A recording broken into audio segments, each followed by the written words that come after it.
Okay everyone, so as you can see I've completed at least the initial stages of the aquascaping process, and yeah, I'm actually really quite thrilled, quite ecstatic with how this turned out. Really kind of greatly resembles, mimics a little section of Florida Keys patch reef, which I think is very cool. You know, you can kind of imagine these occurring within a lagoon, a little bit isolated away from the main reef area, two kind of smaller coral island formations, you know, separated from the main reef by a lot of flat sandy areas on either side of the islands, and yeah, in the middle of them as well. So really quite cool. This is a Caribbean biotope sort of project after all, so yeah, very happy with how that turned out. Kind of replicate that on a very small scale, of course, but replicating it nonetheless. And yeah, as you saw just before this, when I was kind of beginning to aquascape it, and actually that was the other night, let it sit and clear for a while because I just added a second 20-pound bag of West Caribbean live reef sand, so it was a little bit of a storm in there. But yeah, as you remember, you know, it was already kind of stormy from adding that bag of sand, so I was basically I set down the main piece of Caribbean live rock, the 15-pounder right there, and then just separated the Fiji rubble that I have. I'm not going to use it in there, it's in this tank.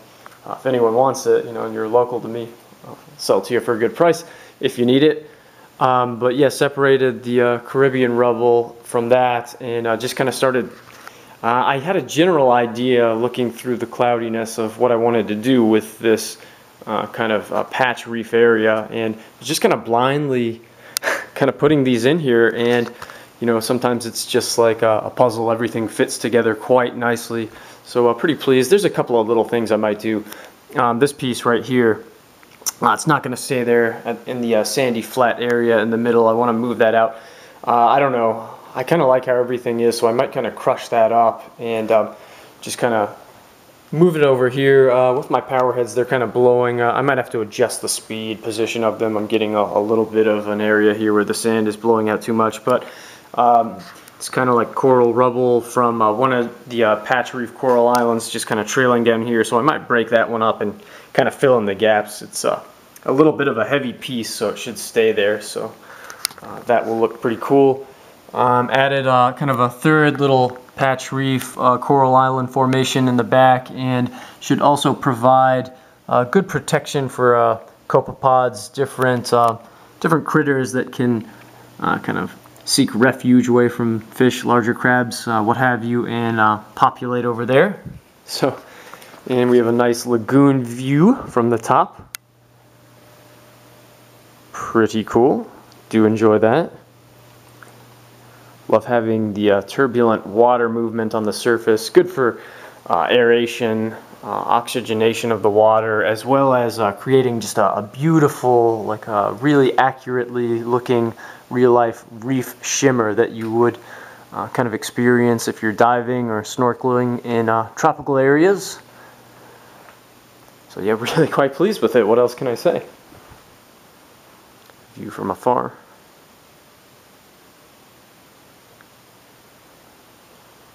And yeah, here's a empty reef crystals bucket. The large 15-pound piece was in there, and then I had 50 pounds of rubble inside this. I've still got 25 of maybe a little less of the Fiji rubble. I don't know.